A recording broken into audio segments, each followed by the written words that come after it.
Well, welcome everyone to We Are Southlands, episode 10. It's great to be with you again. We've just hit double digits now, and unfortunately I'm without my friend and compadre Danny Chung, who's just had a newborn baby. And Awesome. So he's offset today, but I'm delighted to be with dear friends Donnie and Jill, the Donster, the Carolina Don, Donnie and Jill Griggs from North Carolina, originally from here. Welcome, both of you. You guys are here because you're part of our Advanced Hub gathering, which actually starts this afternoon. So I just thought it would be a great opportunity to sit and have them as old friends and leaders and current gospel partners with us. So welcome to you both. Yeah, man, Thanks great so to be much. here. This is awesome. Very exciting. You came here via Mexico and try to have kind of a good vacation. We both share a love for vacationing in Mexico. Yes. What is it that you guys love about vacationing in Mexico? Gosh, I mean, the food is epic. Absolutely. It's inexpensive. That's always true. great. And the way that our family rests, even though we live on a little island off North Carolina, we still, like, our refuge is salt water, you know? Yeah. And so we found this little small town. I'm not going to tell you about it because then it might not be so small. But it's paradise. We've made friends. I talk to the folks that I know in that town like every other day, all through the year. And so there's lots of great spear fishing. There's whale sharks. There's all kinds of fun stuff. It just works. Yeah, So, it's amazing. lots Beach. of tacos. Yeah, beach, tacos, family, Your boys love it? golden. Oh, they love it. Yeah. Yeah, they look forward to it every year. So I mean, good. they have kids that they're friends with that they play with there. Love it. That's Yeah, so good. it's just neat how it's all kind of integrated. So Shirley, tell us about your family, your boys. Yeah, so we have two boys. Jed is 8 years old and Wyatt's 5 years old. And they're wide open. both single. Single. Not available yet. So We're willing to work out a Good deal based on yeah. certain things. But they're So, tons of fun. So they love the outdoors. They love adventuring. They're always up to making and creating all sorts of games and most fun, a little mischief, but Yeah. they're kids. So good. I'm trying to think, it was around 12 years ago that we first met. And I think you guys were definitely together. I think you were engaged or about to get engaged, Yeah. right? Yeah, I think so. So you got married 11 years ago? Is it 11? 12. 12. Yeah. Oh, wow. So it was... Right, we probably were It was just, just getting happening. married. Yeah, Yeah. just got married. Julie, you were nursing. I remember that. She was a nurse. She was not nursing. Sorry. She was That a was an nurse. RN. Sorry, lost in translation. Oh, shotgun wedding. In South Africa, to say nursing is something different. Okay? Yeah. You were a nurse, and Donnie, you were the youth pastor here. Yeah, I was terrible at that job. Well, I want to tell you, you That's have got quite awful. the legacy, buddy. We've still got people here who look to you as their kind of older brother, father. Back in those days, it wasn't a very large bless youth, him. but it was deep. It was deep. Yeah. So we served close and walked close for about a year before they headed back to Donnie's hometown, Morehead City, North Carolina. Just tell us a little bit about the Outer Banks, that area that you grew up in, that you've gone back to, and that you really just kind of have dived back into life Yeah. there. So born and raised there, small town. It's 9,000 people now, but it was a lot smaller when I was a kid. But it's surrounded by a bunch of little tiny island towns. And so the whole area feels a bit rural and coastal. There's a little island town near us called Davis. And most of my friends from Davis, their last name is Davis.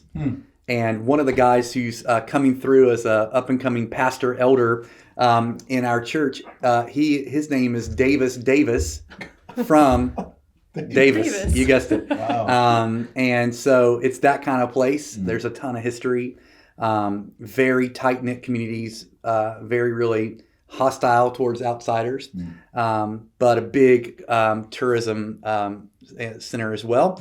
So yeah, it's weird. A lot of times when people ask us where we're from and we say by the ocean, North Carolina, a lot of people don't even know there is an ocean, North Carolina. Americans aren't great at geography, but yeah, so it's just a string of islands that goes out into the Atlantic Ocean, kind of coming out of Virginia down, and then hooks back in just kind of north of Wilmington. really tiny little islands, narrow. It's just a beautiful, special place. And so we find ourselves kind of at the bottom of that, working into like those islands at the bottom, and then kind of starting to branch up little coastal towns inland along the sounds. So yeah. Amazing. Been there a number of times. Absolutely stunning. Think movie Message in a Bottle, shot there. Yeah. And have surfed, have fished. I don't know a 55-pound what you would call king mackerel. Do we have time for that? Like a mini version? I think we got time for it. Just a mini version. I'm a useless fisherman. Let me tell you what happened. Okay. Yeah. Okay. I get this guy in our church who's got this epic boat. And I say to Alan and Renell, let's go fishing. So Jill really never comes. I thought like he this. meant like street preaching witnessing when he said No, that. He he meant didn't. proper fishing. Oh, Yeah. yeah. So we go Fishing way event. offshore, 50, 60 miles out in the ocean. And it's Alan and Renell and me and Jill. Jill never goes fishing with me. It's not because I don't like her Not around. offshore fishing. It's just not her jam. But she's there, relationships, the whole thing. At some stage in the game, Alan gets extremely seasick. Am I remembering this right? Yeah, that's Yeah. right. Jill gets extremely seasick, at which Definitely. point in time the captain gives both of them prescription anti-nausea medication. Hey, but just wait. Like, I only got seasick after I caught that fish. No, you didn't. I did, I'm sure. No, I did. you were asleep. I think you got woken up No, to this is reel what it happened. in. This is what happened. Yeah, you guys took medicine and fell asleep, For leaving hours. me and Renell for hours just to hang out with each other. And there's only so much you can talk about with another dude's wife, like out at sea. So eventually The we're just captain standing was there just too, but He staring. didn't help much. Yeah. Just staring out in the ocean. So anyway, this just massive fish gets on. So I set the hook and I was like, man, I got to go wake Alan up. He can't, so we went and got him. He reeled it in and took a photo with it. And it was it was like, it would have been 55-pound king mackerel. It would have been a won prize. the competition. it would have won like $50,000. It was a good I think you got the narrative wrong. The way I remember it is I hooked the fish and it was such a fight that I got seasick afterwards and had to go to sleep. That's my story and I'm sticking to it. Okay, guys. Well, we'll leave it up to you. It was fun. Jilly, just as a California girl, you grew up here. Your parents still live here. Your family still lives here. It seems like you've taken to life there just amazingly. But how did it happen that Donnie kind of was like, no, we need to go back? Was that a wrestle? What led you to decide it? And then just try and think back to those sort of early years. Was it just quick, easy, or was there a struggle or a bit of both? Yeah, so I was born and raised right here in North Orange County, and my family still lives here. And Donnie and I, about probably a year after we got married, we went to North Carolina. Long story short, went there, ended up visiting some old friends in his hometown, and it was like everywhere we went and everyone we talked to, that we just were like surrounded by the brokenness and the need for Jesus and the gospel and a gospel-centered church in that community. And we all know people, I feel like, in different places that are in that situation, and we pray for them, but it was like God just like broke our hearts, and we were just filled with compassion and felt like, I think we're supposed to be the ones to go and do this. And so, we came back from that trip, and Donnie and I actually at the time had been taking teams and doing a lot of ministry in South Africa. And actually we had thought like, man, I think we're going to end up like in Africa for a season of our lives. And Rory Dyer offered you a job, didn't he? Yeah, you had a dream that I worked on staff there. Amazing. yeah, When Rory Dyer has a dream, Yeah. you're like, this You must take be. it, yeah. And it's Durban. I mean, why not? Yeah. I get it. yeah. So, but we literally kind of came back from that trip and just started praying, started talking to some of the elders on the team here at Southlands about what we were, just feeling and thinking. And it just became, it almost was, we felt like compelled, like this is what we're called to do. Like we want to go here. These people need Jesus, and God's calling us to go and move. And so, I think in our hearts, it was so clear from God that it was like, we're going, we're excited about it. We have no idea what to expect or what we're doing, but like our hands up, here we are, God send us. So honestly, probably the biggest hardest part was telling our families, Sure. and Mm. them, being not understanding. Like, Mm. how can you leave? How can you move to the other How can coast? you want to leave California? Yeah, I know. That's right. You know, Most people like redneck people like me. There's a whole like the Beverly Hillbillies, and our whole goal is to get here. No one like wants to leave once they get right. here, you know. That's So it is right. it's a bit of an opposite I trajectory, get you it. know. Yeah, You it's feel like Yeah. coming from a small town, Mhm. you know, what I've like learned along the way is a lot of people like me, you kind of aspire to living somewhere big and important. Mm. And so it really just made no sense. I mean, this is as big and important as it gets, you know? So yeah, it was a bit of a shocking thing even to us. Yeah. Get to the small town thing now, but it's just so important for viewers of the podcast, especially who've joined Southlands in the last 5 or so years, as you've seen us plant in a much more structured way, 9-month sort of on-ramp, sending people and money, and that's just been great. It's been a privilege to plant like that, and I know Moorhead plants like that. But actually back in 2008-9, when they went by themselves. They packed all their stuff into their Explorer or Fortuner or whatever it was, had an accident on the way, rode off their car, lost more money, and arrived there just because a group of friends had kind of said, hey, it'd be good. And I think it's just so important for us to remember these sorts of pioneers, because I think we've learned some things, and yet God has still done something absolutely amazing with something that wasn't organized and structured. And we've got to remember that He's still the God of call and obey, and I will show you on the way. So just a huge admiration to you guys for your faith and obedience and what God has done. Yeah. I think the thing I want to kind of segue into is, well, if I can just can I say something on that? Sure. I think now being like you said, like now we're a large church that sends out, and you know you do it so much differently, and there's so much training, so much money, and all that. You know, we wouldn't have traded what we had for the world. You know, the things that we had were Jesus is worth it. Yeah. Man, just this household of faith, and a real deep love, and you know, the dream of local church. You know. And so those elements were in play, and I think those things are the most important things. Yeah. So like we had the most important things. Yeah. I mean, you know, training, we didn't have a whole lot of that, you know, and finances. Church was going through a tough time. There wasn't a lot of that, on and on. But like, man, we had some things that, I mean, I think you can have all the money and all the training.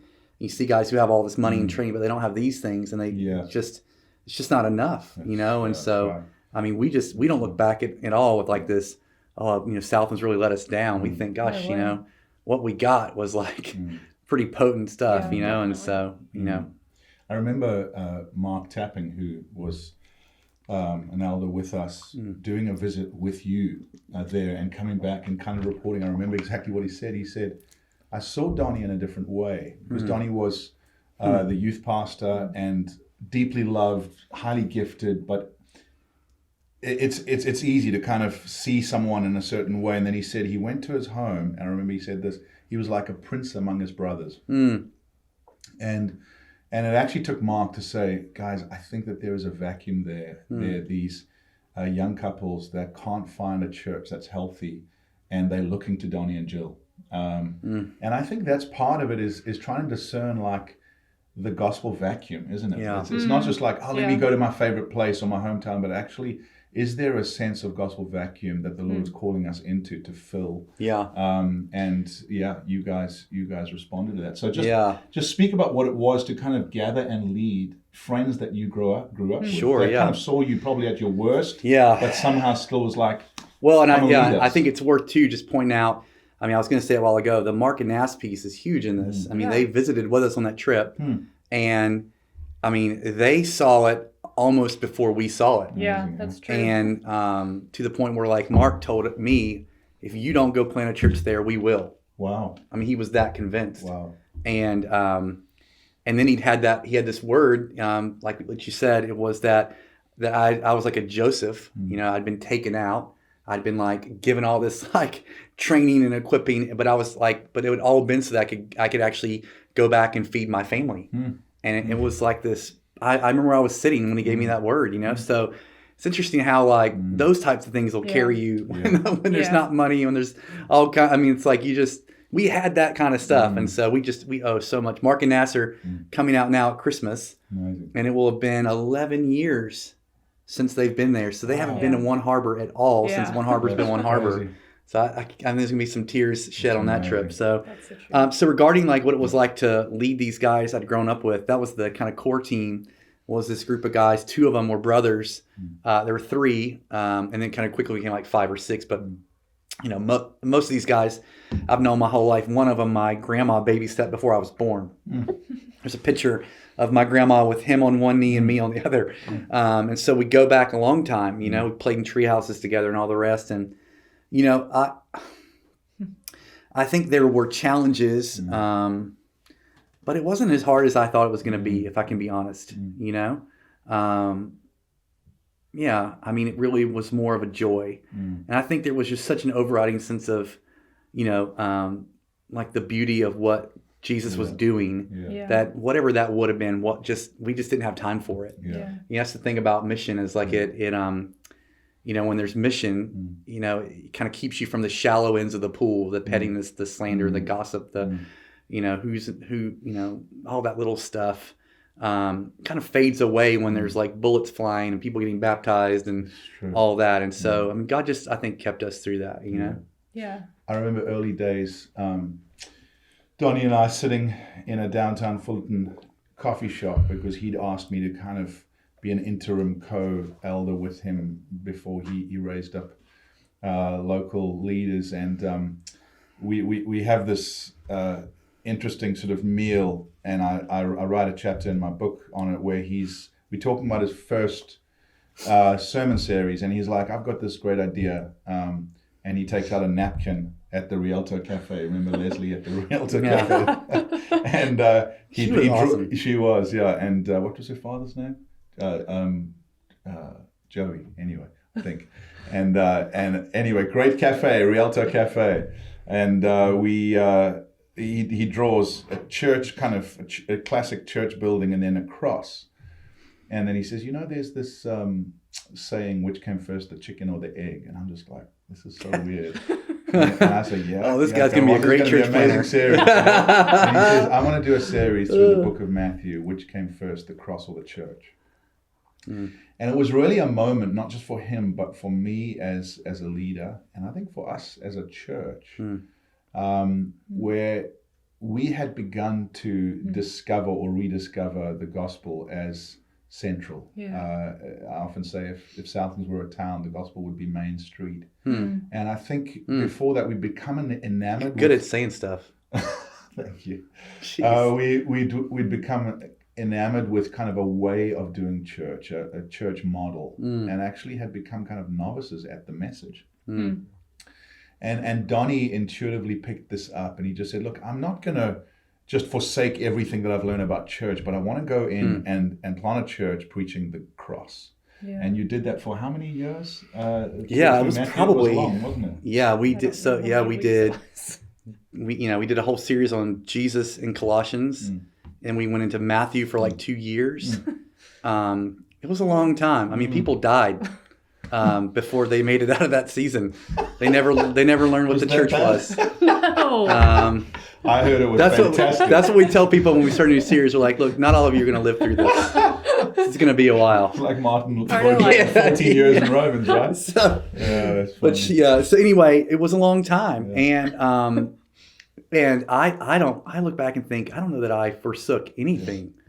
But what I wanted time to do was lay like Jesus, like what Jesus has done for us, life, death, resurrection, as a foundation.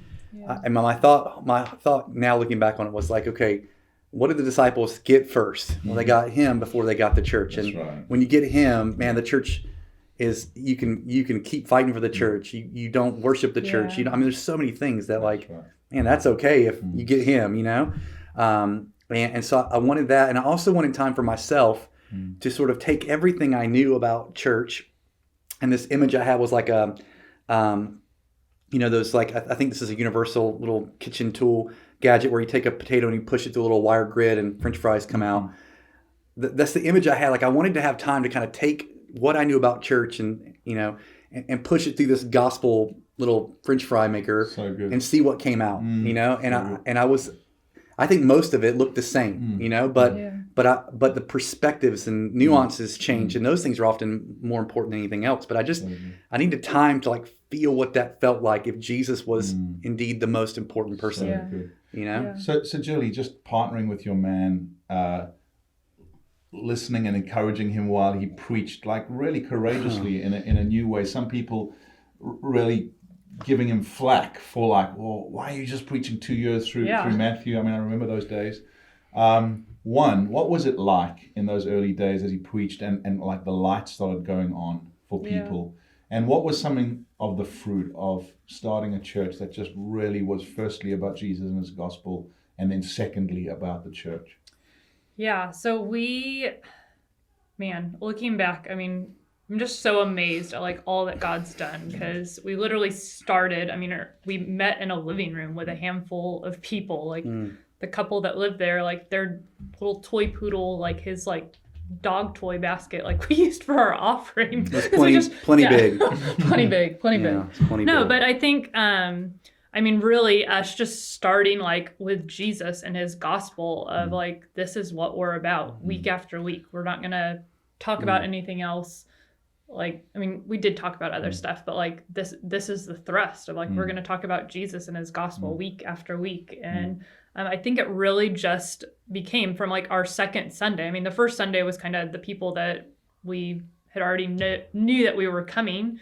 And we actually had said, we're not starting a church. Don't invite your friends yet. We were just trying to spend time with the core team. But God had a different story. So literally the second week, like our now friend, this amazing guy, Derek, was there. But at the time he was broken. And literally we found out later was planning to go like end his life that day. But he ended up coming and hearing the good news. And he had told Donnie when he came in, he's like, man, I can't stay the whole time. I only got like 10 minutes. And but he ended up giving his life to Jesus that day. And so I think from the beginning, just seeing like broken people become restored and dead people come to life through Jesus and the gospel, like that just like there's a momentum in that. There's a like seeing people baptized, seeing all of our lives changed as we looked at Jesus and his gospel and how it really affected every aspect of our life.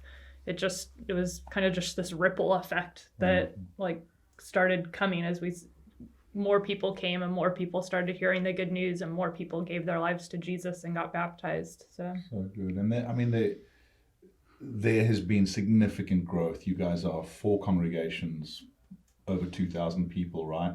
And you're known for really just having a regional love for that place, doing incredible mercy and justice stuff. But Donnie, just tell us what it was like to begin to preach the gospel, not just to those who didn't know Christ, because you've seen many people come to Christ and get saved and added, which is like the number one joy.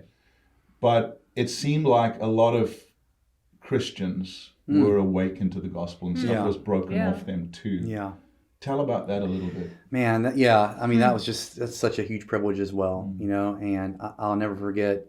And all the people, there's like moments are just imprinted in your, in your mind. And this lady came up to me at the end of a sermon, and she said, tears running down her face. She said, "Did you say that Jesus loves me just because he loves me?"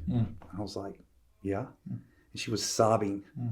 And she was like, she said, "In 37 years of going to church every Sunday and Wednesday night, no one's ever told me that." Wow. And I think like that really gets it. Yeah.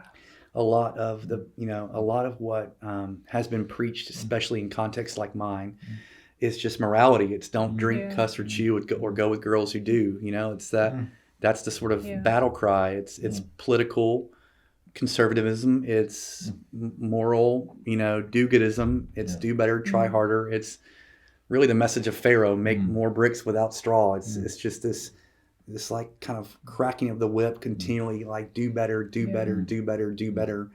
be better. And man, that's just not what the gospel does. I mean, it certainly changes you, but in radical ways that the law never could. But we've just found that to be again and again. Sadly, that's been the story we've heard again and again. You know, so it's amazing. I one of the things I love about Donnie and Jill and their church is that there is a boldness in the gospel, but it's really blended with deep compassion.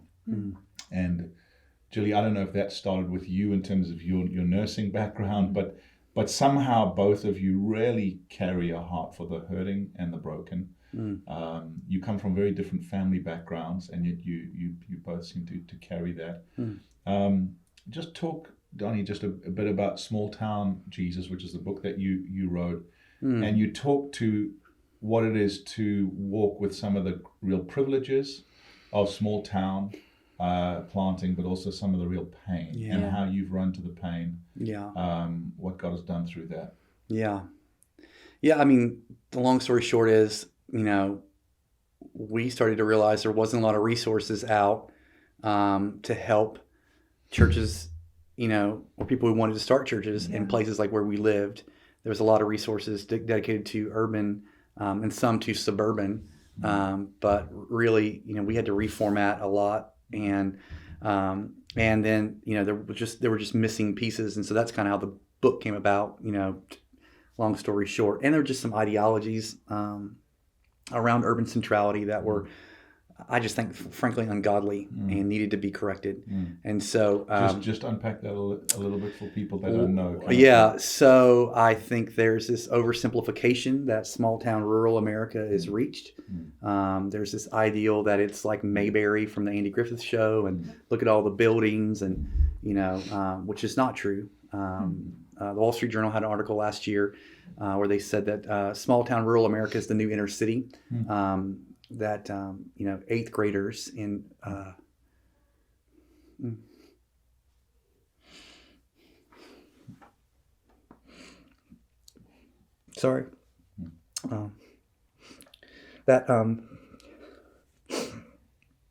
kids are 80% more likely to be on heroin in places like where I live than they would be in an urban center.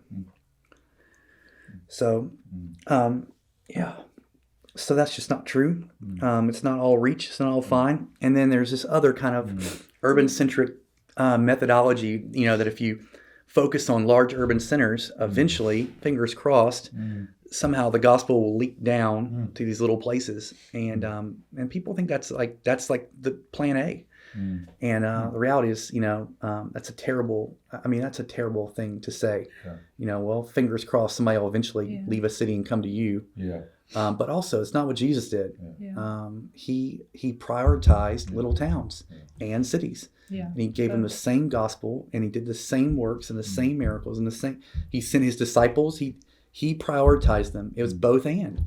And so, if we're to fill the whole world, it doesn't just mean fill cities and fingers crossed. No, it's fill the whole world. And so, I think a righteous anger has like risen up in me that like, that we would try to prescribe something other than that. And we've got a whole generation of up and coming pastors and church planters who've drank that Kool-Aid. And so, just as God would have it, He's kind of let me have an opportunity to speak into, you know, seminaries and conferences, and you know, and so it's been a blessing to try to help captivate. I just got a text from a friend the other day she was at a very well-known theological seminary, and she was in their bookstore, and there was like a little section of my books. I don't think anybody's going to buy them, but there they are, you know? And I just thought, man, like, that's just the kindness of God, because maybe somebody will read that and go, hey, that's for me, you know, I'm supposed to go there. Like some of us are supposed to go there, not everybody, but some of us. And so that's really been what it's about, you know? And then I've spent the last several years traveling a ton, speaking a ton, trying to help equip those people who are already there, you know, which has been a real joy, you know. Amazing. And Jilly, if you can just fill us in on the mercy and justice kind of aspects of small town, because you guys are really busy, particularly around addiction, but Donnie also has kind of a second job that he doesn't get paid for. Like, fill us in on all of that stuff going on.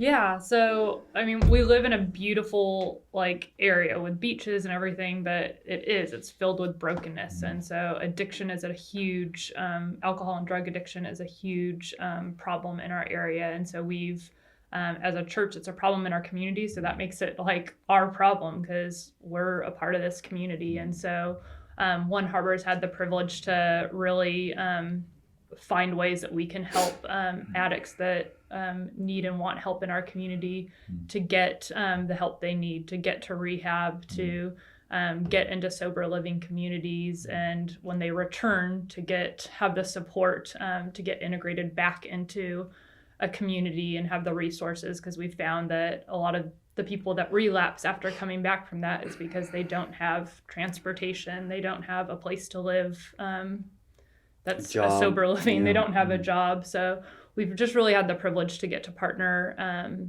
in our community with helping with that. And then, Donnie got asked almost 2 years ago. I was going to say almost 2 years ago to be the chaplain for our local fire department and emergency services team. And we all felt like it was a yes, and we didn't even know what a big yes it ended up being, but also what an awesome open door it was into just the brokenness of our community. He's been a huge help and support to the actual firefighters and paramedics in our community, and in helping them who live kind of in the day in, day out. Their normal day is other people's worst day of their lives with all the emergency calls, but helping them actually cope and process all that they see and do as they serve our community in a healthy way.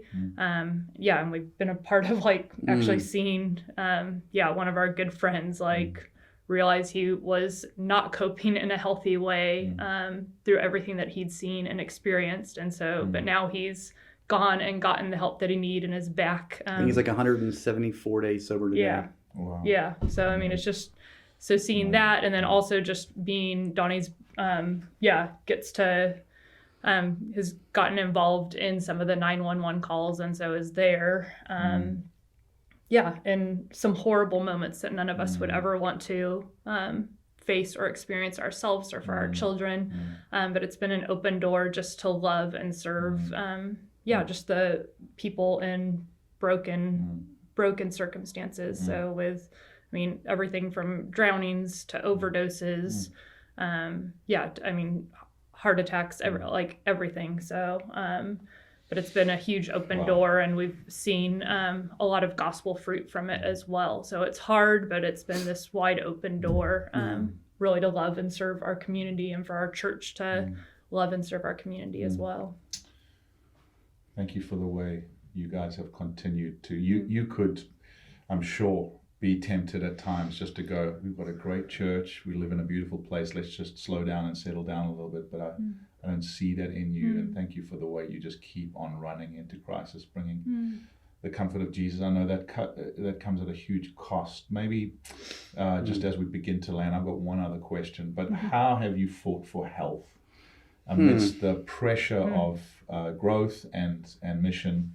How have you fought for health between you as a family, soul health? And I know you don't arrive, but what are some of the things you've tried to do? I think it's like a journey for us. We feel more tired than we should and all kinds of things right now, but we just have never stopped with disciplines of dating each other. We do a date night every Monday night.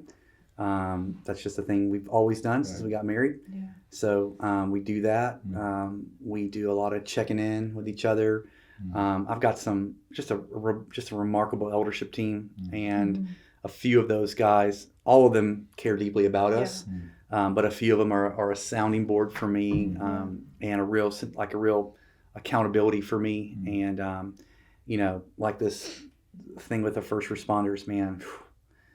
I've had some dark places of the soul, over the last couple of years, and those guys have been a safe place to. You can't talk about, because of HIPAA, you can't talk about what but just a place for me to process. And the team is really quick to go, hey, you need to take some time off or take a day off, or there's a lot of that.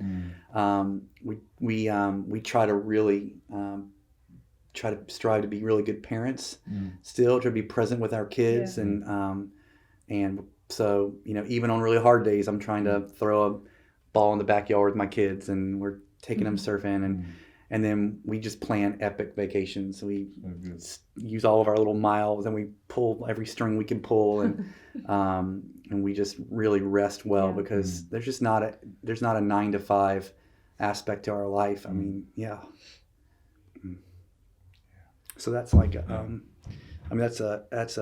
it's a privilege, to have the influence we have, but it comes with a lot of cost, and so I think for us, we've kind of just gone, hey, we're not necessarily going to have. I try to get my kids taekwondo 2 times a week, and I'm still trying to do a lot of those things, but a lot of times I'm rushing in or rushing out and running off to really hard things, and so there's this like effort to be present, but then there's like these. We just try to look for more moments where we really can celebrate and rest well, and rather than like kind of a balanced life. That's not really something I've come to get to question altogether, but thank you.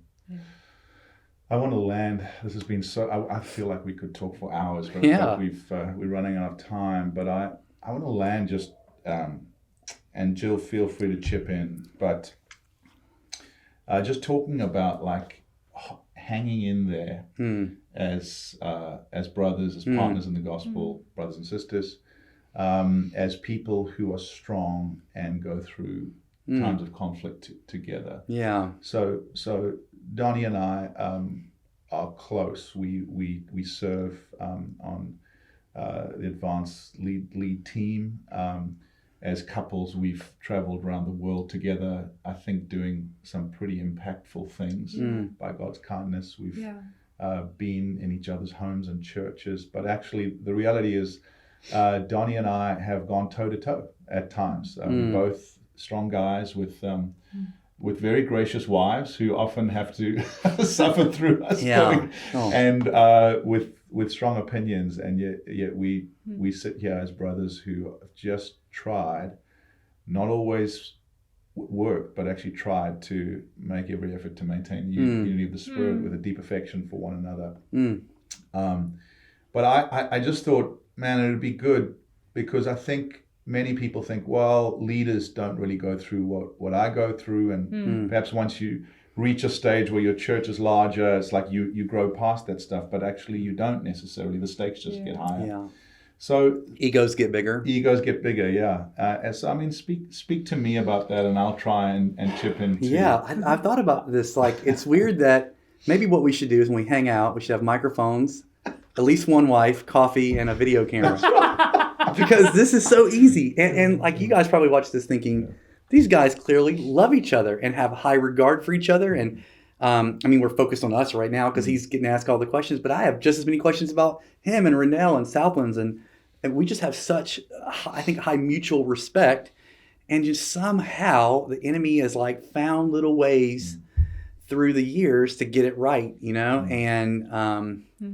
I think it's just worth acknowledging that, that we're still sitting at the same table together, because I think there have been lots of opportunities just to say, forget you, and I kind of reminds me of that 1 Corinthians 12, like, I don't need you, I'm not needed. I think we've both felt a lot of those feelings, and when you actually sit down and talk, you realize it doesn't seem like there's a whole lot of truth here. There's some things that maybe each of us need to repent for and change, but like the overarching like narrative that I certainly believed, and maybe you believe to some degree at some points, it's just not true, and it's like, well, that person said that, and that person said that. When you said that, you meant it's just, it's like we should be over this. Yeah. We've both written books. Shouldn't we have it all figured out? So I don't know, man. 16-year-old boyfriend and girlfriend. Yeah. It's I'm the man. Not really. I'm just kidding. It's interesting because as recently as yesterday, we were in these really important meetings, and then Donnie and I just kind of had a side corridor chat, and again, there wasn't one big thing, but it was just a sense of, hey, why'd you say that? And why are you kind of doing a wide berth around me? Yeah. And I think that's the thing is sometimes a relationship in conflict gets like really hot and sparky. Other times it's almost like a cold front goes through. Where you just kind of get a little bit like distant and formal. And in both aspects, I think Christ just requires us to, as far as it pertains to you, live at peace, you know, Yeah. which means like being willing to have hard conversations, right? And I think what happens is life is so full of hard conversations. It's like, do we really want another one, or can we just kind of coexist?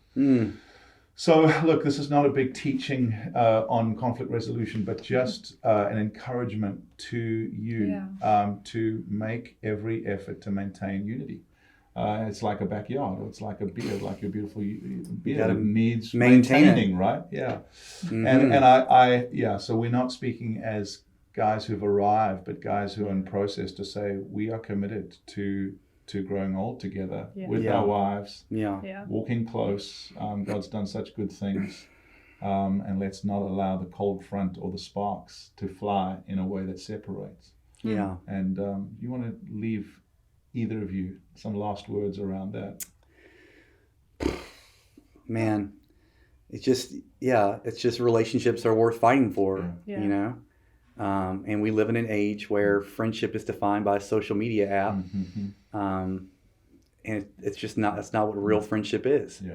And so you can, I love it how now they've got it set up on Facebook where you can unfollow someone, which means you can choose to not listen or see them without them even knowing. That's right. Cancel culture. If you unfriend them, well, then they might find out. If they count their friends and sort through it. But like, it's just further it further shows this unrealistic view of what real friendship is. And I think sometimes you sit like maybe in chairs watching someone preach on Sunday and think, gosh, those guys probably never have any relational problems.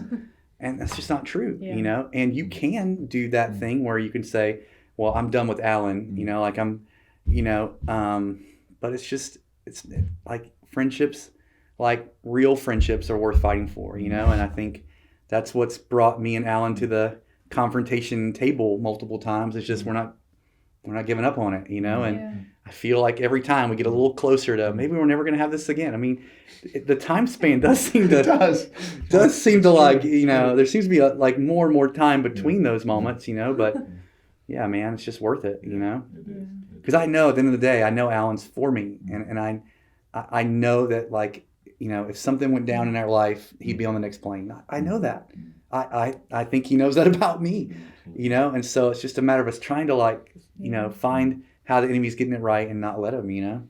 Yeah. Thank you. Thank you. Anything to add, Jill? No, I just think, for anyone watching, that whether it's in your marriage or in a friendship or in a family relationship, the same thing applies. Like in any of our relationships and friendships, like those real, genuine relationships are worth fighting for. And it takes intentionality. It takes the hard conversations, but like it's worth it. Absolutely. Well, it's been delightful for me to interview you guys. It's been so easy, and we have such affection and admiration for you. Thanks, man. Love the fact that we still get to do life and ministry together. Definitely. And look forward to the next couple of days together as well as we do advance Hub Gathering. Thank you so much for watching. We are Southlands. We've enjoyed it. Hope you will too.